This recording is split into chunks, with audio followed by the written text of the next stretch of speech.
Gálatas capítulo 2, del versículo 17 en adelante. Estamos en realidad, este es el mismo tema del 15 al 21. Pero lo dividimos en dos este estudio por la importancia del mismo. En nuestro estudio anterior encontramos en el argumento, si usted recuerda, el apóstol Pablo enfrenta o no discute, simplemente enfrenta la actitud que tenía el apóstol Pedro, que en ocasiones o en ese tiempo en la iglesia, cuando llegaron unos hermanos que venían con tradiciones hebreas, judaizantes, le dice en la carta a los filipenses, agitadores, le llama en la carta de Gálatas, llegaron con tradiciones. Pedro se empieza a alejar de los gentiles y el apóstol Pablo le llama la atención a Pedro y a esos judaizantes. Y una de las doctrinas que encontramos en el argumento del apóstol Pablo es una de las doctrinas fundamentales del cristianismo. Es una doctrina central, es algo que marca la diferencia entre el cristianismo y otras religiones. Y esa doctrina es la doctrina de la justificación. ¿Alguien se recuerda cómo se pronuncia esa palabra en griego? Dikaió, justificación. Y el ser justificado, simplemente para repasar, porque es muy importante. Ninguna persona que no sea justificada delante de Dios estará en el cielo. Es así de sencillo. Nadie entrará al cielo que no haya sido justificado. Amén, así es. Ninguna persona. Y la gente en la antigüedad lo entendió, y por eso era la pregunta en el libro más antiguo, el libro de Job, era la pregunta: ¿cómo se justificará el hombre delante de Dios?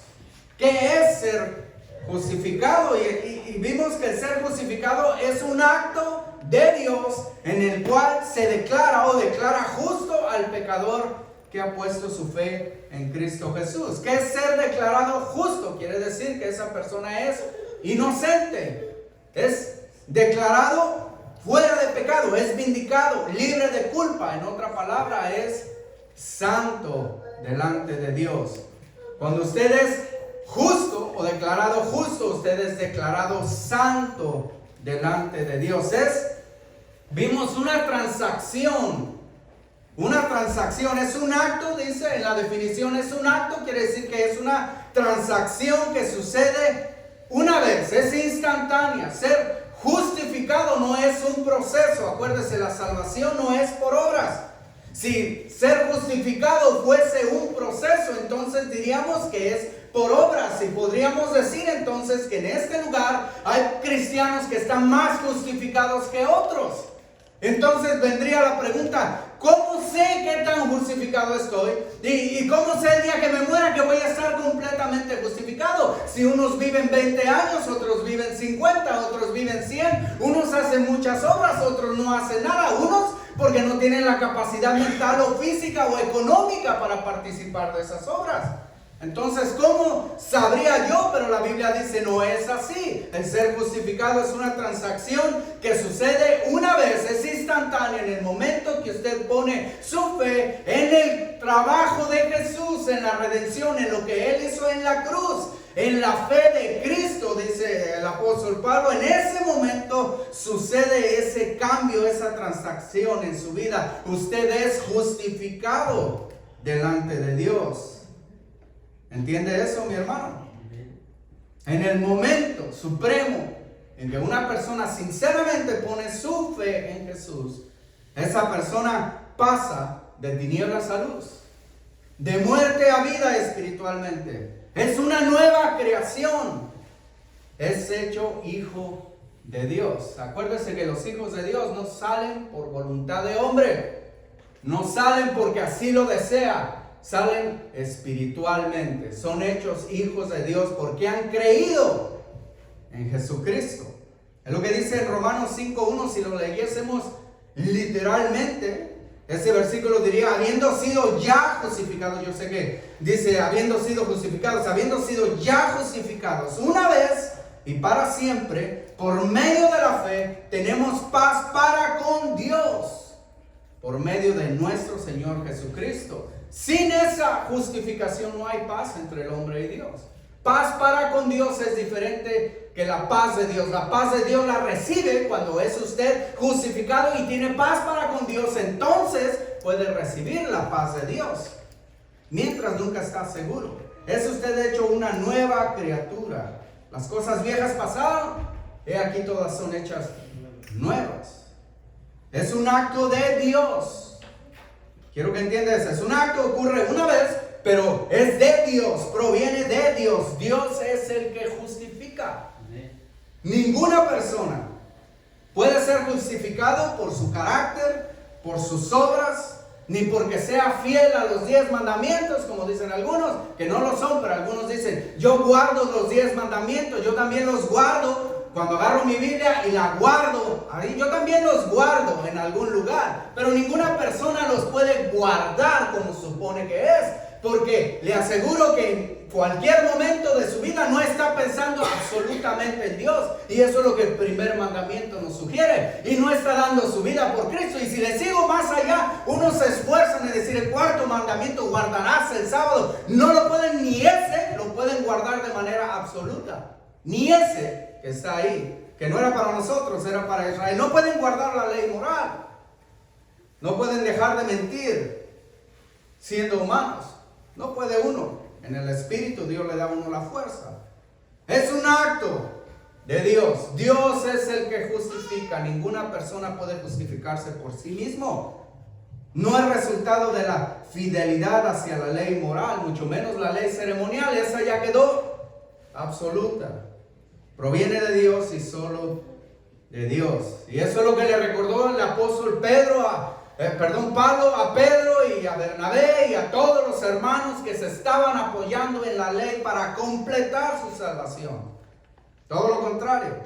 Él se lo recuerda de 3 maneras. En el versículo 16 es muy importante. Márquelo si no lo ha marcado. Es muy importante que lo tenga en mente. 2:16. El apóstol Pablo en ese versículo después se expande en el libro de Romanos más acerca de la justificación. El autor de Hebreos se expande todavía más.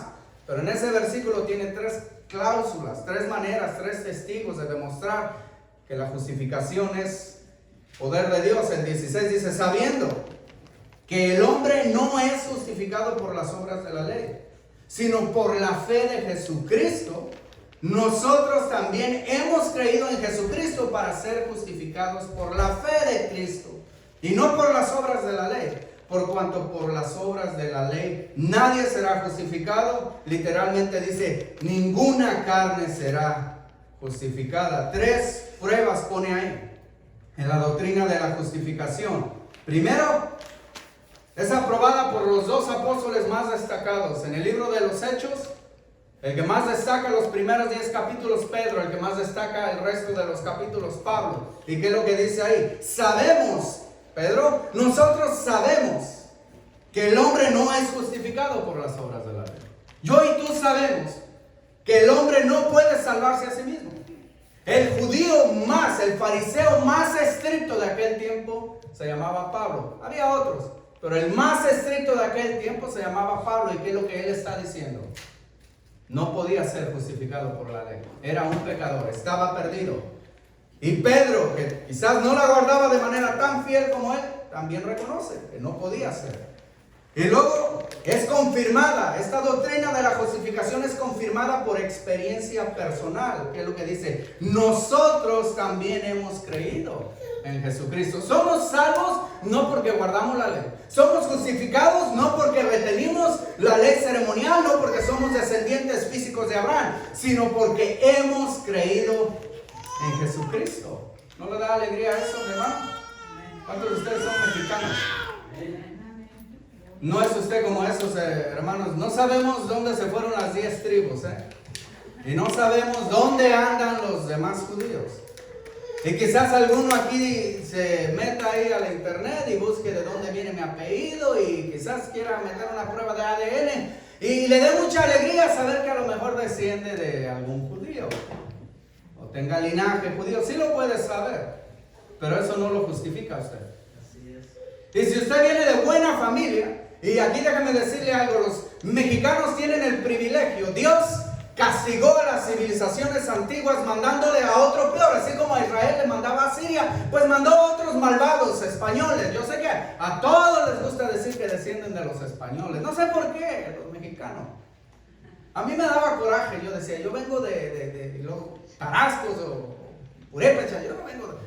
Pero sí venimos, desafortunadamente. Pero decimos eso, Dios castigó esas civilizaciones mandando a los españoles, pero también trajo algo.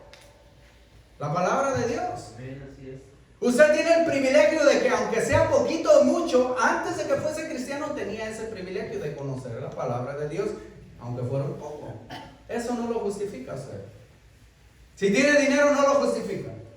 Si es pobre no lo justifica, porque muchos enseñaban eso. Bienaventurados los pobres, porque no está hablando de pobreza de dinero, está hablando de pobreza espiritual. Bienaventurados los que lloran si usted es un chillón, no está hablando de esas personas, está hablando de los que reconocen su pecado y se duelen, se enlutan por su pecado. Eso es lo que habla. Pero ninguna de esas cosas te justifican. ¿Quién te justifica? Jesucristo. Jesucristo. Si tú has creído en Jesucristo, eso es suficiente para ser justificado por el trabajo que Él hizo en la cruz y no por las obras de la ley. Y luego la tercera parte que afirma la doctrina de la justificación es esas últimas palabras, donde dice, por las obras de la ley nadie será justificado. Esas palabras están escritas en el Antiguo Testamento. Exactamente esas están escritas en el Salmo 143, versículo 2. De ahí las tomó el apóstol Pablo. Si alguien dice, bueno, en la ley se salvaban de otra manera, no, en la ley nunca, o en el Antiguo Testamento siempre se han salvado de la misma manera, por la gracia de Dios. Salmo 143, 2. David, que ha cometido muchos errores, está huyendo de sus enemigos, es un pedido de ayuda, pero él está entendiendo, dice en el 2, no entres en juicio con tu siervo. Señor, no me tomes en cuenta para ayudarme. No digas, vamos a ver qué tan buenas obras has hecho, David, y entonces te echo la mano. Mucha gente cree que así le tuerce la mano a Dios. Para que me bendiga yo hago esto y tú me vas a dar al 100 por uno. Y David dice, no, si llamamos a cuentas, pues no me vas a ayudar, me vas a condenar, porque soy digno de condenar. Pero dice, porque no se justificará delante de ti ningún ser humano. Pero le está hablando, le está pidiendo que le ayude por la justicia de Dios, no por la justicia propia. Él lo reconoce en el versículo 11, dice, por tu nombre, oh Jehová, me vivificarás. Por tu nombre, no por mis obras. Por tu justicia, la tuya, sacarás mi alma de la angustia. Por todo lo que tú haces, por tu misericordia, disiparás a mis enemigos y destruirás a todos los adversarios de mi alma. Y por último dice, porque soy tu siervo. Porque soy tu siervo. Ese salmo es bueno que lo ore. Cuando tenga muchas aflicciones, léalo. Cuando tenga tentaciones espirituales, léalo y dígale al Señor, ayúdame, no porque soy bueno, no porque hago buenas obras, sino porque eres mi Dios. Nada más. Ahora, esta doctrina tan gloriosa, mi hermano, ¿por qué es tan difícil a usted y a mí y a las personas allá afuera creer que solo por fe seremos salvos? ¿Por qué es tan difícil? ¿Por qué siempre tenemos que agregarle algo? ¿Qué es lo que nos pasa? Un predicador que ya murió siempre hacía preguntas así, decía, what's wrong with you people? ¿Por qué siempre le queremos agregar al trabajo infinito de Dios? ¿Es usted de los que dice, bueno, sí, pero pues es que nadie sabe lo que hice? Sí, Dios sí sabe. Y Él dijo, ¿a cuántos has matado? No, pues no, a ninguno. Sí, has matado a varios. Cuando te enojaste con mucho coraje, los mataste. Físicamente no, quizás. Y si has robado, si has robado galletas dulces a tu mamá cuando la bolseabas, no digas que no. Si tenía una tiendita, no digas que no. Así de que eres culpable. La gente dice, no, pues no creo que no creo que el otro, no creo que sea así de fácil. Así de fácil es, mi hermano. ¿Sabe qué es lo que es difícil? Creer en la gracia de Cristo. Muchos en su orgullo dicen, no creo que sea así de fácil, y se quedan afuera en condenación. Porque su propio orgullo les impide creer que hay un Dios poderoso, majestuoso, que lo dio todo por ti. Para que todo aquel que en Él cree, recitas el versículo, pero no lo pones en práctica. Todo aquel que en Él cree no se pierda, mas tenga vida eterna. Pero no se preocupe si alguna vez se sintió así, porque esta doctrina, aun siendo tan gloriosa, y aunque el apóstol Pablo la expuso claramente, aún así recibe objeciones hasta el día de hoy, en aquel tiempo y en este tiempo. En los siguientes versículos él va a mostrar algunas objeciones y su argumento que quita esas objeciones a un lado. Dice en el 17 y en el 18. Y si buscamos ser justificados en Cristo, también nosotros somos, y si buscando ser justificados en Cristo, también nosotros somos hallados pecadores, ¿es por eso Cristo ministro de pecado? En ninguna manera. Porque si las cosas que destruí, las mismas vuelvo a edificar, transgresor me hago. Le voy a decir que esos versículos están bastante difíciles de traducir, pero ahí están traducidos. Una de las objeciones común entonces, y ahora sigue siendo algo así, mire, sugiero algo así. ¿Cómo, Pablo, cómo vas a afirmar que alguien ya fue justificado una vez y para siempre, si yo me doy cuenta y esa persona todavía comete pecados? ¿Cómo me vas tú a decir a mí que esa persona ya Dios ya la escribió en el libro de la vida si yo lo conozco? Trabajo con él, me casé con ella, es mi hermana, yo la he visto, es peor que yo, que no voy a la iglesia. ¿Cómo vas a decir a mí eso? No, no me vengas con eso. Tu doctrina es peligrosa, porque primeramente estás dándole libertad a la persona para que cometa pecado. Es lo que estás diciendo, y ahora lo va a hacer con más ganas porque ya no tiene temor a Dios. Porque ya dice, ya fui justificado. Entonces, ¿qué es lo que deducimos? Pues Cristo es un ministro del pecado. Estamos usando a Cristo para que nos anime a pecar más que antes. Por eso, Pablo, necesitamos guardar la ley. Por eso, porque si no la gente se va a ir y se va a deschavetar. Le vas a decir a alguien así ya, ahora sí no voy a ir a la iglesia porque ya Dios me perdonó todo. ¿Cómo responde Pablo a esa objeción? Bueno, primero reconoce lo que muchos cristianos no quieren reconocer, especialmente los pastores, que son imperfectos. Los cristianos son imperfectos. El apóstol Pablo lo reconoce. Entre más creció espiritualmente, sus primeras cartas nunca menciona eso, dice que es un pecador. Pero en su última carta, ¿qué dice? Que de los pecadores es el más grande. Entre más creció espiritualmente, más se dio cuenta de que era falto. Pero hay personas que no quieren reconocer eso. Los cristianos son imperfectos y pueden ser hallados faltos también. ¿Es eso bueno? Claro que no. ¿Honra eso a Cristo? Por supuesto que no, pero es una verdad. Somos carne todavía. Y algunos tienen caracteres o faltas o hábitos que son más difíciles que vencer que otros.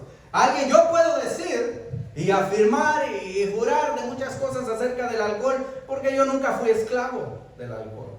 Y le puedo imponer a alguien esa carga, pero yo nunca fui esclavo, pero que alguien me saque otra cosa.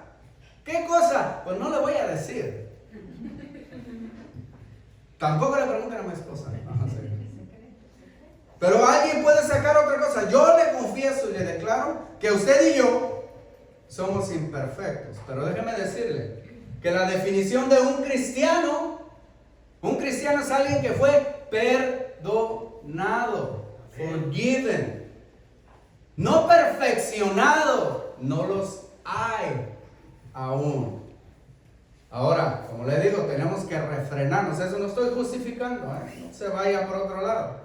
Ese carácter y esas cosas debemos someterlas a Cristo. Debemos de entender que ya no somos esclavos de los vicios de la antigüedad. Somos una nueva criatura. Ya no debemos reaccionar o actuar como antes. Somos hechos una nueva criatura. Y en usted habita el mismo poder que resucitó a Jesucristo de los muertos. Ese poder es suficiente para que usted sea libre de cualquier cosa. Satanás no quiere que usted lo crea. Él quiere que usted siga atado al pasado, atado a las luchas, atado a los vicios, atado a la misma actitud. Pero tú ya eres eres una nueva criatura. Y tú tienes el poder. Si no lo crees, yo le aseguro que cuando alguien va a ver algo malo, tiene un lapso de tiempo donde él le puede pedir a Dios que le ayude e inmediatamente ese poder va a estar en ti y no tienes que entrar ni mirar esas cosas. Pero no queremos. Nos hacemos sordos. Estamos agarrando como el niño que está agarrando un dulce y ya le dijeron no comas chocolates. Y cuando oye que se abre la puerta porque ahí viene la mamá, en vez de dejarlo, esa era una oportunidad. En vez de dejarlo, lo destapa rápido y se lo mete a la boca inmediatamente. Ni lo disfrutas. Así somos los cristianos, no queremos oír la voz de Dios. Pero si usted peca, no es culpa de Cristo. No es culpa de tu papá y de tu mamá, cómo te criaron, estás traumado todavía. No es culpa del vecino, no es culpa de tu esposa, que te vas a enojar todo el tiempo. Eres tú. Y solo tú.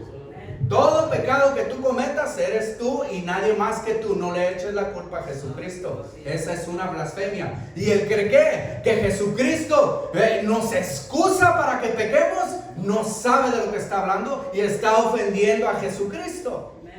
En realidad, es lo que él está diciendo. Absolutamente no, en ninguna manera. Porque un cristiano peca, quiere decir que Cristo no es suficiente para redimir. Absolutamente no. Lo que quiere decir es que ese cristiano no ha aprovechado el poder de Dios o no ha madurado lo suficiente para entender que no tiene que ser esclavo del pecado. Eso es lo único que sucede. Si alguien te apunta en tu imperfección, escucha esas palabras. Si es un hermano, recíbela, porque el hacha afila el hacha, dice, ¿no? ¿Y qué es lo que hace un hacha? ¿Ha afilado un hacha con otra hacha? Cuidado porque se mocha un dedo, pero vuelan chispas. Duele. Escucha. Si alguien allá afuera te dice, ¿por qué eres cristiano? Se burla. Escucha. A lo mejor Dios está hablando a través de ese burro. Hasta de un burro. Pero si no es verdadero, no dudes de tu salvación. No dudes de tu justificación, porque sabes que eso ya está decidido en Cristo Jesús. Y esfuérzate sabiendo que ese asunto ya quedó arreglado, no queriéndolo arreglar tú. Entonces no has entendido. Sugerir que Cristo nos da la libertad de pecar es una blasfemia. Y el que usa el nombre de Cristo para hacer eso está blasfemando. Está blasfemando. Si necesita ayuda, pida oración. Pero no nada más diga, tú sabes por qué lo hago, Señor. Pídale, ayúdame, Señor, en esta lucha. Ayúdame, Señor. Y me refiero a que se embriague constantemente. La gracia de Dios no promueve el pecado en nadie. Así es, aleluya. El que vive así y usa ese pretexto no sabe lo que es la gracia de Dios. No le ha amanecido aún. Que le eche la culpa al quien tiene la culpa. Cuando Manuel la riega, cuando Manuel le dan un ticket porque se pasó una luz en rojo, no es la mugre policía, porque me vio que parezco mexicano, porque ven que llevo en un carrito viejo, se le deja ir uno. No, es porque me pasé la luz en rojo. ¿Para qué le echo la culpa a los demás? Yo quebro la ley, no es culpa de la ley, es culpa mía. ¿Entiende eso? Lo que el apóstol está diciendo, no me saquen esas excusas. El que piensa así no ha entendido. Y no es lo que yo predico. No estás entendiendo. Absolutamente no. De ninguna manera. De ninguna manera. El mismo argumento pone en el libro de Romanos. Alguien dice, él sabe la lucha. Hay cosas que yo quiero hacer y no las hago. Hay cosas que no quiero hacer y las sigo haciendo aún. Soy miserable en ese aspecto. Pero ¿voy a echarle la culpa a Dios por eso?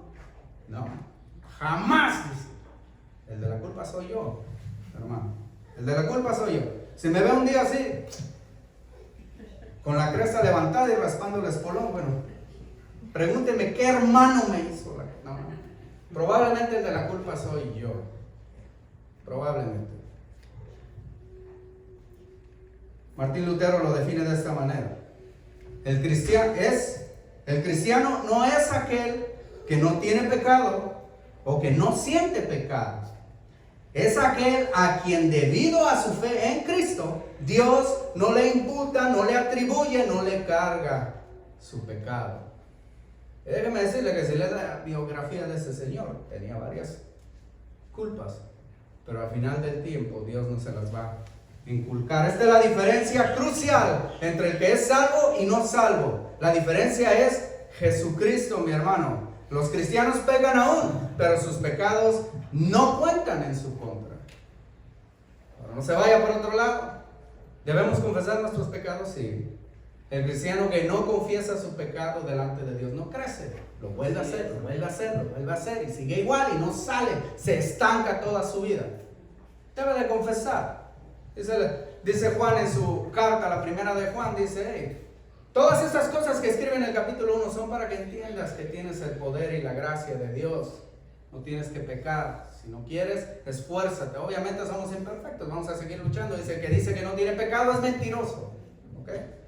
Pero dice, pero entendiendo esto, acuérdate de algo: abogado tenemos en Cristo. Aleluya, amén. Él murió por nuestros pecados. Amén. Tenemos un defensor, un intermediario que se llama Jesucristo. Y el libro de Hebreos nos dice que Él vive para interceder por nosotros perpetuamente. Aleluya, santo. Por eso es que nuestra justificación es eterna, porque tenemos a alguien que intercede por nosotros perpetuamente. Si falla, pídele al Señor. Si es necesario que hable con alguien, hágalo. Pero todas esas luchas no le van a contar eternamente, pero sí te van a afectar hoy, si no lo reconoces. Pablo nos recuerda ahí en el versículo 18. Dice: si las cosas que destruí, las mismas vuelvo a edificar, soy un transgresor. Lo que rechazamos al venir a Cristo, si tú eras un alcohólico, son cosas que pongo en exageración, porque a la gente le gustan las exageraciones. Pero déjame decirte, si no eras borracho, no eras drogadicto, no eras esto, no eras otro, tenías mami y papi, eras la niña más decente del barrio, el muchacho mejor portado, puros dieces, cargabas la bandera y todas esas cosas, aún así estabas perdido, ¿ok? Aún así estabas falto. Así es.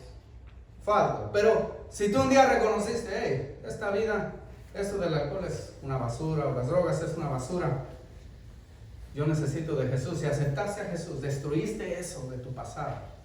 Pero luego después ya en Cristo, últimamente, si ya soy salvo por la gracia, y las vuelves a tomar, eres un transgresor. Así. Eres un transgresor. Estás abofeteando otra vez a Jesucristo.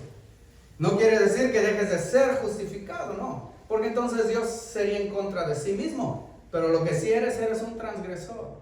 ¿Qué es un transgresor? Alguien que sabe que lo que está haciendo es mal y no le importa. Un pecado en el idioma griego y en hebreo es fallar. Quieres llegar, es como cuando tiras una flecha y le fallas. Pero quieres llegar, tu carne, tu inmadurez, lo que sea, o a veces hasta el medio ambiente en ocasiones te hace fallar, ¿ok? Sigue siendo responsable, pero te hace fallar. Pero transgresor es aquel que adrede le tira para otro lado. Así es. O simplemente ni quiere tirar. Ese es un transgresor. Y eso es importante para los que estaban oyendo en ese tiempo. Si tú dijiste antes, Pedro, que por la ley nadie era justificado, y aceptaste a Jesucristo, y ahora estás en Él, ¿por qué lo que dijiste que no era suficientemente bueno lo vuelves a tomar? Eres un transgresor. Si tumbaste la barda de la ley porque reconociste que no te salvaba, ¿cómo vas con una mano con un marro y con otra con una cuchara a volverla a levantar? Eres un transgresor. Estás diciendo que lo que no te salvaba antes ahora te va a salvar. No es así. Te haces un transgresor. La ley no era suficiente, nunca ha sido suficiente. No porque no sea santa, no porque no sea perfecta, sino porque no fue establecida para salvarnos, mi hermano. Fue establecida para mostrarnos nuestro pecado, para que corriésemos a Cristo. Es un ayo, es un maestro, es una guía. Sin ella la gente no sabe que está mal. Sin ella la gente no sabe que necesita a Dios. Si no hubiera ley, si robar fuera good y todas esas cosas, si no Dios no haya definido, entonces no supiésemos que éramos transgresores, no nos diéramos cuenta que necesitamos un redentor. Pero ahí está, tiene una función. Otras objeciones podrían ser estas: si puedo ser salvo por fe, entonces no tengo que guardar la ley moral. Si es solo por fe, no tengo eso de no mentir, no robarás, pues no tengo que guardarlo porque al cabo ya soy salvo por fe. O alguien puede decir: entonces si enseñas que las obras no salvan, quieren decir que no importa si hago buenas obras o no hago buenas obras para el Señor. No tengo que ir a la iglesia, al cabo las obras no salvan. No tengo que ofrendar nada, al cabo las obras no salvan. No tengo que participar, al cabo las obras no salvan. No tengo que hacer nada, al cabo las obras no salvan. ¿Será eso? Entonces, Pablo, estás enseñando que yo puedo vivir como me dé la gana, de aquí para el real. Porque había gente que así creía. O sea, su pastor se llamaba Nicolás. Les decían los Nicolaitas. Y gente que no era salva los consideraba peor que animales. Y según eran cristianos. Porque hacían, dicen, estos están peor como chivos. ¿Sabe? Un chivo es un desordenado. Por eso les dan en la birra. Ese decían, mira esos. Fornicación y todas esas, adulterio, fornicación, borracheras, lascivias, pleitos, disensiones, todo eso hacían. Al cabo ya estamos salvos por gracia. Imagínate ir a esa iglesia, brother, y salga sin cartera y no puede decir nada porque ya lo vio que gastó, se fue en su carro. Es salvo por gracia, no puedes decirle nada. Él sí ha entendido la gracia. No, Señor, ese no ha entendido el Papa. Y no es lo que la Biblia dice. Al contrario, versículo 19 dice: porque yo por la ley soy muerto para la ley, a fin de vivir para Dios. Vivir para Dios. Si Dios te salvó de tu pecado, ¿para qué lo hizo? Para que vivas para Él, ¿no? No para que vivas como te dé la gana o peor que lo que estabas antes aún. ¿Qué es morir para la ley, mi hermano? Si una persona, mire, una simple ilustración, si una persona, ¿qué dice la ley? La ley estableció que robar bancos es en contra de la ley, lo pueden llevar a la cárcel si se roba un banco. Y no de esos para sentarse, pero de dinero. Pero si no escriben que es contra la ley robar un banco, usted no sabe. Pero escribieron que robar un banco es contra la ley porque ese dinero no es suyo. Si un día esa persona roba dinero y va huyendo y le dan un balazo y se muere, la ley ya no lo puede juzgar. Él está muerto para la ley. Está hablando humanamente, va a tener que enfrentar a Dios. Pero la ley no lo puede juzgar porque él está muerto para la ley. La ley sigue porque la ley es buena. Es bueno que esté prohibido robar. Y esa ley va a continuar. La ley de Dios es buena y va a continuar. Pero cuando usted acepta a Jesucristo, usted muere para la ley. Amén, amén. La ley ya no le alcanza, no le puede acusar, porque ahora usted está en Cristo. En Cristo. Ya la ley no te puede acusar porque ya fuiste justificado por la fe de Cristo. ¿Entiende eso, mi hermano? Amén. La ley fue hecha para traernos, para mostrarnos, para protegernos. Todo lo que Dios dice no hagas es para protegernos a nosotros mismos. Pero si la quieres quebrantar y mueres, bueno, en la tierra no te va a alcanzar, obviamente, que mueres para ella. Espiritualmente, cuando aceptas a Jesucristo, mueres para la ley. Pero ¿qué nos queda? Vivir para Dios. El que ha entendido, antes vivíamos para nosotros mismos. Pablo vivía para sí mismo. Se sentía con un poder y con una autoridad, hasta demandaba cartas para ir a matar a otras personas, nada más porque no estaban de acuerdo con él. Hasta estaba ahí gozándose cuando mataron a un tal Esteban.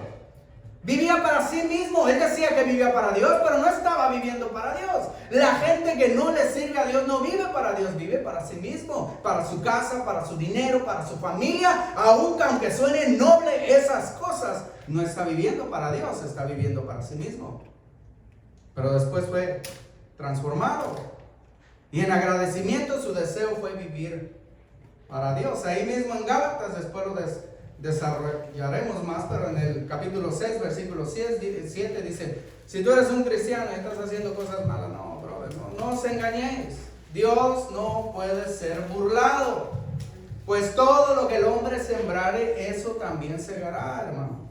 Porque el que siembra para su carne, de la carne segará corrupción. Mas el que siembra para el espíritu, del espíritu segará vida eterna. Aleluya, amén. ¿Y cuál es la recomendación, mi hermano? No nos cansemos pues de hacer bien. ¿Cuándo dijo el apóstol Pablo que no hagas nada? Nunca. Si Dios mismo hasta hoy trabaja en nosotros, en el mundo. Dice, no nos cansemos de hacer el bien, porque a su tiempo segaremos si no desmayamos. Así que según tengamos oportunidad, hermanos, hagamos bien a todos. Y mayormente, ¿a quién? A los de la familia de la fe.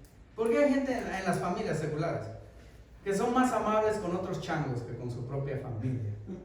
¿No le da coraje a esa gente? No estoy pensando en nadie en particular. Pero a usted no le hacen un favor ni a balazos. Y les habla otro que vive a 100 millas y en 10 minutos están ahí. ¿A poco no le da coraje a esa gente? Se ve mal, ¿no? Mayormente si son sus hijos o sus hermanos o lo que sea, o usted los ha ayudado. Pues tú sabes hacer esto y no me quieres echar la mano. Ahora, multiplíquelo por 1000. Cuando es muy bueno con la gente de afuera, pero con sus hermanos no. Qué vergüenza. Hagamos bien a todos. Y mayormente a los de la familia de la fe, aunque no sean agradecidos. Aquí todos son. Es un ejemplo nomás por si alguien está escuchando. Aunque no sean agradecidos, aunque no sean de tu gusto, aunque no sean de tu mismo estilo, somos diferentes. Qué bueno, gracias a Dios. Si no, imagínense, si una pareja los dos son aburridos o apartados, ¿cuándo van a tener hijos? Tiene que ser diferente, la gente tiene que ser diferente. A los hermanos de la fe, échales la mano. Muchos creen que el libro de Santiago, Martín Lutero, le dijo el libro imperfecto también, creía que ese libro estaba incorrecto porque dice la fe sin obras es. Pero no estaba hablando de la salvación, hermano. No estaba hablando de eso. Está diciendo que si eres cristiano se tiene que manifestar lo que eres. Sí, es, amén. El naranjo no da manzanas, mi hermano. Aleluya. Los nopales no dan guamúchile. La palma esa que me secó no va a dar nada. Ya, definitivamente. Gracias a Dios, ni basura. Mi hermano, es así de sencillo. Santiago no está contradiciendo a Pablo, lo está complementando. Porque a veces los cristianos nos corrigen en una cosa y nos vamos totalmente para el otro lado. Totalmente, parece que nos soltaron el mecate y nos vamos como, nomás porque nos dijeron, te quitan el freno y ves, caray, estoy libre y le quieres dar para otro lado. No es así, mi hermano. No contradice. Debemos de vivir para Dios. Debemos de ser más que escuchadores, hacedores. Es más, si no escucha todo lo que digo, pero escucha cierta parte y la hace, usted está siendo productivo. Si escucha todo lo que digo y no hace nada, es como aquel que se mira al espejo, ve su defecto y no hace nada, sigue igual. ¿Cómo debe de vivir alguien que fue justificado? Debe vivir para Dios, debe vivir para Dios, porque somos hechos nuevos en Cristo. El versículo 20 dice, con Cristo estoy juntamente crucificado, y ya no vivo yo, mas vive Cristo en mí. Y lo que ahora vivo yo en la carne, lo vivo en la fe del Hijo de Dios, el cual me amó y se entregó a sí mismo por mí. Ese versículo es bastante profundo, pero simplemente vamos a tocar por encima. Dice, ya no vivo yo. Cuando Pablo vivía en la carne, vivía para sí mismo. Aceptó a Jesucristo genuinamente como su Salvador. Destronó a Pablo, aquel tipo egoísta, legalista, codicioso, que deseaba y que creía que podía obtener su salvación. Ese se murió. ¿Sabe qué es lo que hacía más bien su legalismo? Lo convirtió en un más grande transgresor de lo que era. La gente legalista, en vez de acercarse a Dios, se aleja más. ¿Por qué? Porque empieza a envidiar a otros hermanos, empieza a criticar a otros hermanos, empieza a comparar. Mira que no vino esa vez, lo funde. Mira que no hace esto, le tira duro. En vez de que lo llame, brother, acuérdate lo que Cristo hizo por él. El legalista, el que pone más reglas y más reglas, cree que se está acercando a Dios, pero se está alejando de Él más, porque vive criticando a los demás en vez de deleitarse en el Señor y amar a sus hermanos. Pero dice Pablo, ahora Cristo reina en mi corazón. Cristo vive en mí. Es muy profundo decir eso, mi hermano. Ahora mucha gente lo dice y al rato anda, ya no vivo yo, aleluya, Cristo vive en mí. Válgame, como son. Pero Cristo vive en usted por medio del Espíritu Santo. Aleluya, así es. Eso es lo que está diciendo ahí. No vaya usted a querer caminar por el agua porque se va a hundir. Ese charquito le va a mojar los pies. No quiere usted hacer lo que Cristo hizo, ir a resucitar a alguien, se va a hacer ridículo. Si Dios no quiere que eso suceda, no va a suceder. No está diciendo de esa manera, sino que tú tienes el poder. Cristo vive en ti. Está en el trono. Lo has puesto tú en tu trono de tu vida. Eso es lo que dice. Ponlo en el trono de tu corazón. Todo lo que sufras, todo lo que necesites, Él te va a ayudar. Él entiende. Ahora que cuando acepta a Jesucristo, ese no es el fin. Es el principio de una nueva vida.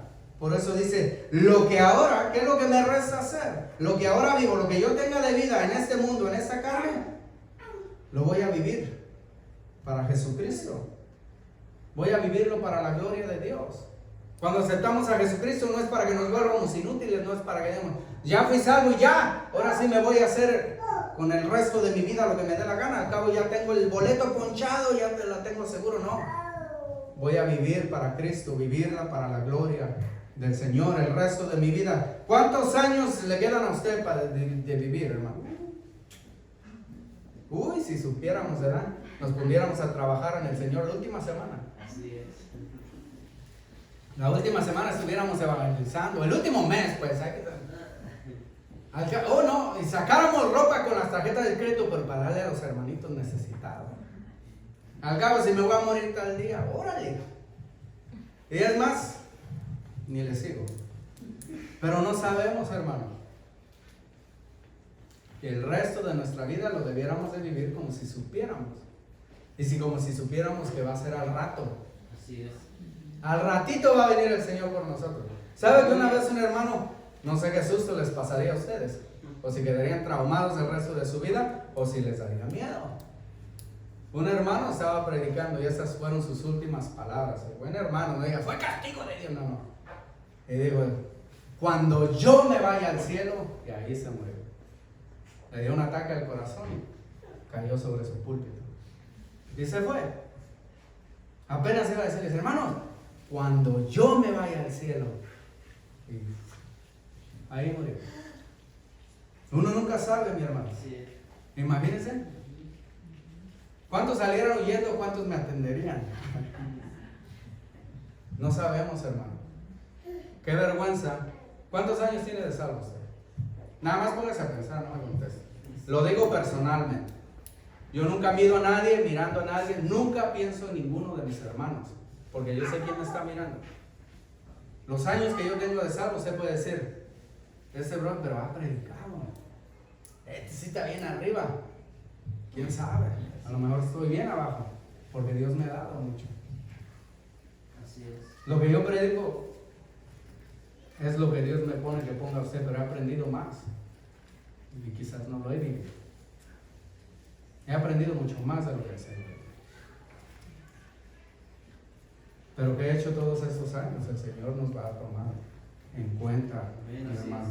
Así es como debe de vivir usted. Ya que ya fue justificado, no esté soltándose el mecate, no. Nos quitamos el yugo de Satanás, que era pesado, que era cansado, que nos traía condenación, pero nos ponemos el de Cristo.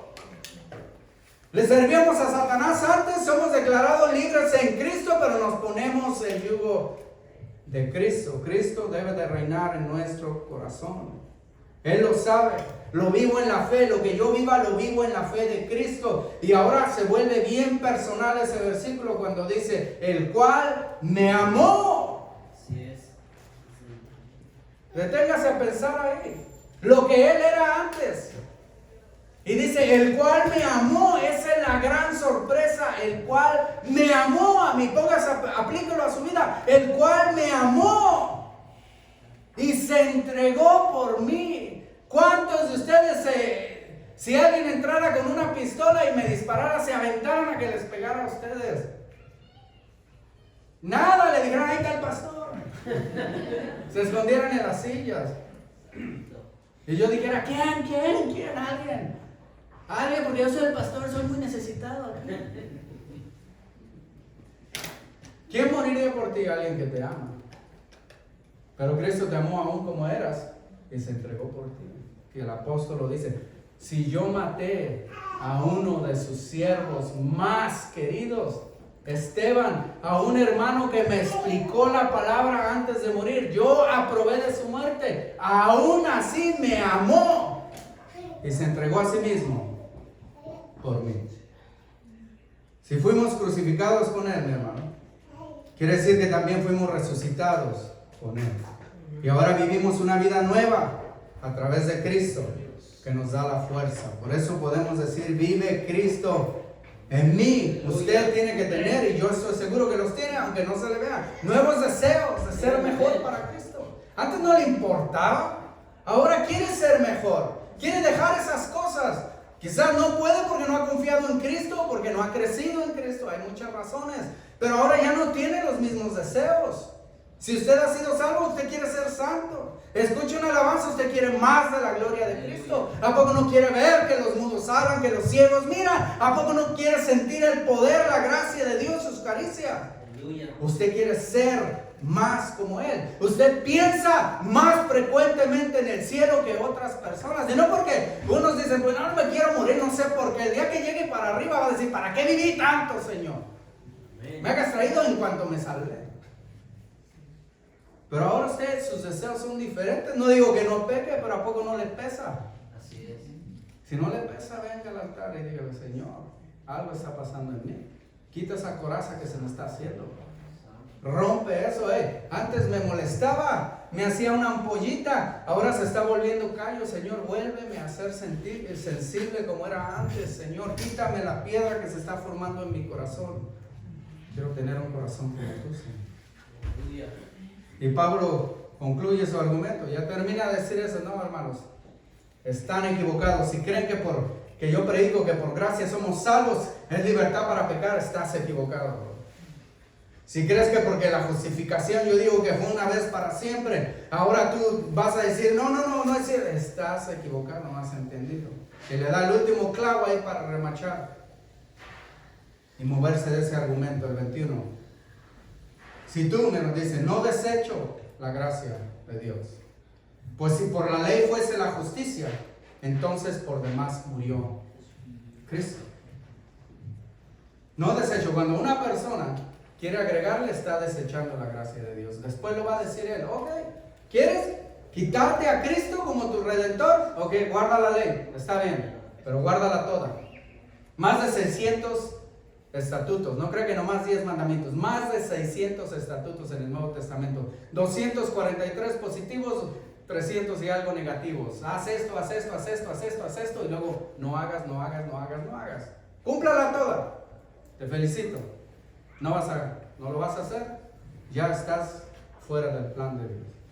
Si tú desechas la provisión de Dios para salvación, si tú desechas el plan de Dios, si tú le dices a Dios, yo puedo solo, gracias por Jesucristo, gracias por esa cruz que me indica cómo yo le debo de hacer, yo me voy a crucificar. Si tú piensas que por alguna otra manera puedes llegar al cielo, estás desechando la gracia de Dios.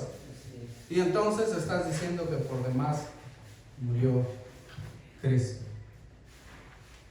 Y entonces sería una gran tragedia si siguiéramos a un Dios que por sin ninguna razón destruye al Hijo que dijo que amaba. ¿Qué se puede esperar de nosotros? Pero no fue así. Era necesario. Y el único camino es un camino de sangre. Aunque le dé ñañaras, aunque le dé pensar en la sangre, en el sacrificio, la verdad es que sin derramamiento de sangre no hay perdón de pecados. Así es, amén. Y la sangre de aquellos animalitos solo cubrían, pero no borraban. Solo la sangre del Cordero perfecto de Dios es suficiente. Y era absolutamente necesario. Pero la buena nueva, todo el que ha confiado en Él, todo el que cree que Jesucristo murió por nuestros pecados conforme a las Escrituras, ya no se ha colgado. No piense en Él como en un niño. No piense en Él como que está crucificado. Él está sentado con poder y majestad, porque resucitó al tercer día. Y ahora está allá con el Señor. Y un día va a venir otra vez más a juzgar a vivos y muertos. Y su reino no tendrá fin.